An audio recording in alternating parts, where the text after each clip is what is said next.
Fan of చేయండి. Fan of చేయాలా?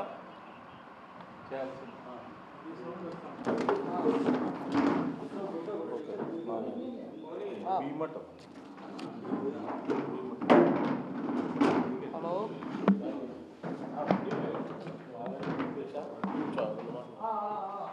అంత వేసిపోతానే అన్న మాట్లాడిందే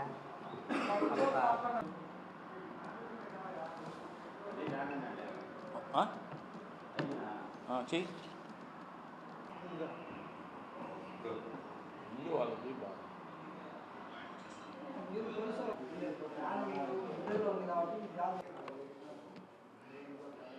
కూటమి ప్రభుత్వం వచ్చి 2 సంవత్సరాలు పూర్తి చేసుకొని ఒక పండుగలాగా చేసుకుంటా ఉన్నారు. అదంతా దళితుల శవాల మీద నడిచి దళితుల రక్తపాతంతో ఈరోజు తెలుగుదేశం పార్టీ పండుగలు చేసుకుంటా ఉన్నది. ఎందుకంటే ఒకటే నిదర్శనం, తెలుగుదేశం పార్టీ అధికారంలోకి వచ్చినప్పటి నుంచి కూడా వచ్చిన మొదటి రోజు నుంచి పురాతన కాలంలాగా మళ్ళీ దళితుల ఊరి బహిష్కరణ, దళితుల మాన ప్రాణాలతో ఆడుకోవడం, దళితులను చంపడం, దారుణాతి దారుణంగా దళితుల మీద ఈ కూటమి ప్రభుత్వం ప్రవర్తిస్తూ ఉన్నా కూడా తెలుగుదేశం పార్టీలో ఉన్నటువంటి దళిత నాయకులు, అంటే దళితులము అని చెప్పుకొని ఎమ్మెల్యేలు ఎంపీలు అయినటువంటి వాళ్ళని చూస్తే, మినిస్టర్లుగా ఉన్నటువంటి వాళ్ళని చూస్తే ఈరోజు అసహ్యం వేస్తూ ఉంది. ఎందుకంటే జాతిని అడ్డం పెట్టుకొని ఈరోజు రాజ్యాధికారం అనుభవిస్తున్నటువంటి తెలుగుదేశం పార్టీ దళిత నాయకులు అందరూ కూడా గుండెల మీద చేసుకొని ఒక్కసారి ఆలోచించాలి. ఈ రాష్ట్రంలో ఎందుకు ఇంత రాక్షస పాలన జరుగుతూ ఉంది? దళితులను మాత్రమే ఎందుకు టార్గెట్ చేస్తూ ఉన్నారు? మిగతా కమ్యూనిటీకి సంబంధించినటువంటి ఏ కులానికి సంబంధించినటువంటి వారి పక్షాన అక్కడ ఉన్నటువంటి నాయకులు కానీ, కూటమిలో ఉన్న నాయకులు కానీ మాట్లాడడం చూస్తూ ఉన్నాం. దళితులను ఒక ఓటు బ్యాంకుగా వాడుకొని మాత్రమే వదిలేసి ఈరోజు దళితుల మీద దాడులు. రఘురామకృష్ణరాజు గారు చూస్తే నిజంగా ఆయన గారు కూడా అనకూడదు, ఎందుకంటే నేను ఒక దళితుడిగా.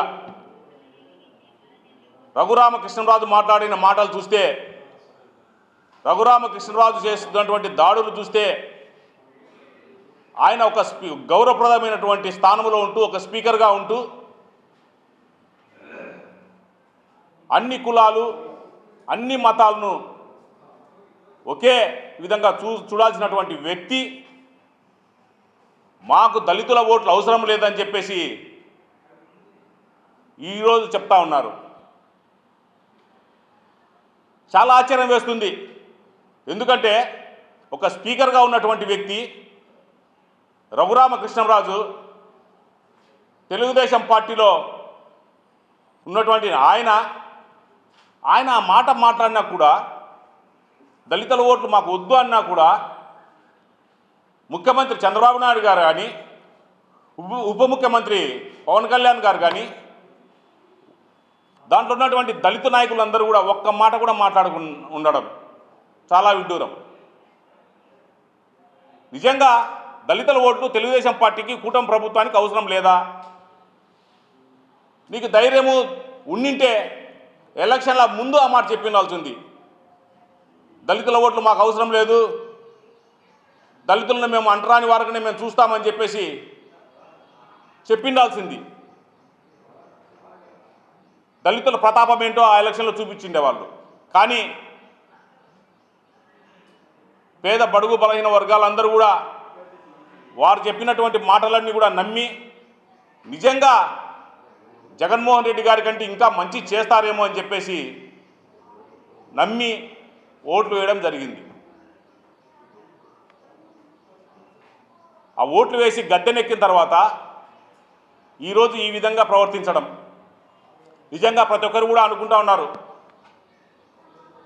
జగన్మోహన్ రెడ్డి గారి ప్రభుత్వంలో దళిత బడుగు బలహీన వర్గాలన్నీ కూడా చాలా సంతోషంగా చాలా స్వేచ్ఛగా ఉండేవాళ్ళము.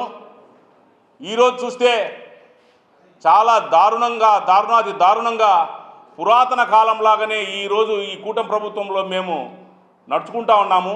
ఎందుకంటే మాట్లాడితే నేలగలు కోస్తున్నారు, మాట్లాడితే చంపుతా ఉన్నారు, మాట్లాడితే కాలించుతా ఉన్నారు, మాట్లాడితే ఊరు బహిష్కరణ చేస్తూ ఉన్నారు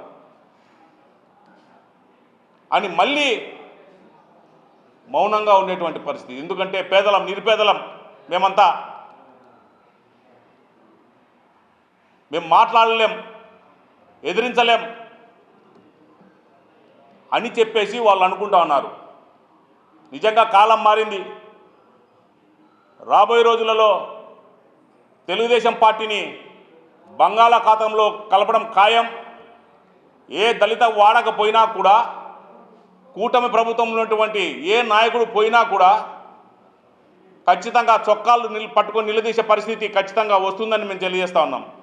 నిజంగా నిన్నటికి నిన్న విజయవాడలో కృష్ణలంకలో ఉన్నటువంటి ఒక దళితుడు మాదిగ సామాజిక వర్గం సంబంధించినటువంటి వ్యక్తి క్రాంతి కుమార్, ఆయన సెల్ఫీ వీడియోలో మాట్లాడి ఈ ప్రభుత్వం చేస్తున్నటువంటి ఒత్తిడి, అదేవిధంగా పోలీసులు చేస్తున్నటువంటి దౌర్జన్యం నేను భరించలేకపోతా ఉన్నాను అని చెప్పేసి చనిపోయినటువంటి పరిస్థితి. నిజంగా ఆ సిఐ పేరు చెప్పి, ఆ పోలీస్ స్టేషన్ పేరు చెప్పినా కూడా ఇంతవరకు కూడా వారి మీద కేసు పెట్టలేనటువంటి ఈ కూటమి ప్రభుత్వం ఎందుకు పెట్టడం లేదు అంటే, రఘురామకృష్ణంరాజు మాట్లాడతాడు, చంద్రబాబు నాయుడు ఆజ్ఞ ఇస్తాడు, ఇక్కడ ఉన్నటువంటి పోలీసులందరూ కూడా దళితులను చంపడం, చచ్చిపోయే విధంగా ప్రేరేపించడం. అదేవిధంగా కర్నూలు జిల్లాలో మాల గంగమ్మ అనే ఆమెను లాకప్ డెత్ చేసినటువంటి పరిస్థితి. అంటే వీళ్ళకు మహిళలు పురుషులు అనేది ఏం లేదు, వాళ్ళకల్లా కూడా దళితులైతే చాలు. ఎందుకంటే ఎప్పుడైనా వీళ్ళు జగన్మోహన్ రెడ్డి గారు వెంట, వైఎస్ఆర్ కాంగ్రెస్ పార్టీ వెంట వెళ్తారని చెప్పేసి ఖచ్చితంగా వాళ్ళు మనకు ఓట్లు వేయరని చెప్పేసి ఈ విధంగా చంపేటువంటి పరిస్థితి, ఈ నీచమైన దుస్థితి ఈ రాష్ట్రంలో నడుస్తూ ఉంది. సాక్షాత్తు హోమ్ మినిస్టర్ కూడా, ఆమె కూడా మహానుభావురాలు, ఆమె దళితురాలే అయినా కూడా దళితుల మీద ఏ దాడి జరిగినా, ఎప్పుడు జరిగినా కూడా ప్రశ్నించలేనటువంటి దుస్థితిలో హోమ్ మినిస్టర్ గారు ఉన్నారని చెప్పేసి మేము తెలియజేస్తూ ఉన్నాం. నిజంగా ఎందుకు మాట్లాడడం లేదు, ఎందుకు న్యాయం చేయడం? అంటే వాళ్ళు వైఎస్ఆర్ కాంగ్రెస్ పార్టీ కాదు, తెలుగుదేశం పార్టీ కాదు, ఏ పార్టీకి సంబంధించినటువంటి వాళ్ళు కాదు, దళితులని నువ్వు హోమ్ మినిస్టర్గా ఉండి నువ్వు ఎందుకు ఆ విధంగా వాళ్ళు చూడడం లేదు? కనీసం మంచి చేద్దామని ఎందుకు ఆలోచించడం లేదు? దళితుడిగా పుట్టి, దళితురాలిగా పుట్టి, దళిత జాతికి అవమానం చేసే విధంగా ఎందుకు మీరు ప్రవర్తిస్తూ ఉన్నారు? కేవలం చంద్రబాబు నాయుడు మెప్పు కోసం, వాళ్ళు వేస్తున్నటువంటి పదవుల కోసం, రాజ్యాంగబద్ధంగా డాక్టర్ బిఆర్ అంబేద్కర్ గారు రచించినటువంటి రాజ్యాంగబద్ధంగా ఈరోజు పదవులు అనుభవిస్తూ, అంబేద్కర్ గారిని అడ్డం పెట్టుకొని ఈరోజు పదవులు అనుభవిస్తూ, ఎందుకు మీరు రెడ్ బుక్ రాజ్యాంగాన్ని ప్రేరేపిస్తున్నారు? రెడ్ బుక్ రాజ్యాంగాన్ని ఈ రాష్ట్రంలో అమలు చేస్తూ ఉన్నారు. సిగ్గు లేదా అని చెప్పేసి కూటమి ప్రభుత్వంలో ఉన్నటువంటి తెలుగుదేశం పార్టీ నాయకులందరినీ కూడా మేము ప్రశ్నిస్తూ ఉన్నాం. వైఎస్ఆర్ కాంగ్రెస్ పార్టీ వారికి జరిగితే నువ్వు పట్టించుకోవద్దు. ఎందుకంటే వైఎస్ఆర్ కాంగ్రెస్ పార్టీలో ఉన్నటువంటి దళిత నాయకులు అందరూ వెన్నంటి వైఎస్ఆర్ కాంగ్రెస్ పార్టీ అధినాయకుడు జగన్మోహన్ రెడ్డి గారు, అదేవిధంగా నియోజకవర్గాలు ఉన్నటువంటి నాయకులందరూ కూడా వెన్నంటి ఉన్నారు. అదేవిధంగా జగన్మోహన్ రెడ్డి గారు ప్రభుత్వంలో ఉన్నప్పుడు దళితులందరినీ కూడా రాజ్యాధికారంలో భాగస్వామ్యం చేయాలని చెప్పేసి అందరికి కూడా పెద్ద పీట వేసినటువంటి పరిస్థితి, రాష్ట్ర చైర్మన్ చేసినటువంటి పరిస్థితి, DCMS చైర్మన్ చేసినటువంటి పరిస్థితి, మున్సిపల్ చైర్మన్ చేసినటువంటి పరిస్థితి వైఎస్ఆర్ కాంగ్రెస్ పార్టీ అధికారం ఉన్నప్పుడు జరగడం. ఈరోజు చూస్తే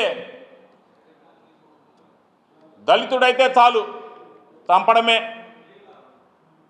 ధ్యేయంగా పెట్టుకొని దళితుడు అనేవాడు ఈ రాష్ట్రంలో ఉండకూడదని చెప్పేసి కక్ష పూని ఈరోజు కూటమి ప్రభుత్వం ప్రవర్తిస్తూ ఉంది. ఖచ్చితంగా రాబోయే రోజుల్లో ఖచ్చితంగా వీరికి గుణపాఠం చెప్పడం ఖాయం. అదేవిధంగా బద్దివేలు నియోజకవర్గంలో 2 పిల్లలు చనిపోయినా కూడా దాని మీద కూడా అతి లేదు. దాని మీద మళ్ళీ ధర్నా చేయాలని చెప్పేసి కృష్ణమాదిక్ గారు పిలుపునివ్వడం. ధర్నా కాదు ఇవ్వాల్సింది, నిరసనగా తెలియజేయాల్సింది. నువ్వు కూడా కూటమి ప్రభుత్వంలో ఉన్నావు, కూటమి ప్రభుత్వం నువ్వు కూడా ఒక భాగస్వామి. ప్రభుత్వాన్ని నిలదీ నీ చేతనైతే ఎంఆర్పీకి సంబంధించినటువంటి నువ్వు రాష్ట్ర నాయకుడి అధ్యక్షుడి కావచ్చు, జాతీయ నాయకుడు అని బోర్డు వేసుకొని తిరగడం కాదు. కృష్ణలాకలో చనిపోయింది కూడా ఒక మాదిగ బిడ్డనే. ఎందుకు దాని మీద మాట్లాడడం లేదు? ఎందుకు ప్రభుత్వం మీద ఒత్తిడి తేవడం లేదు?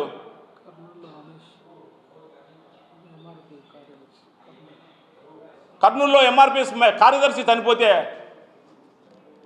పోలీసుల వలన ఎందుకు దాన్ని ప్రశ్నించడం లేదు?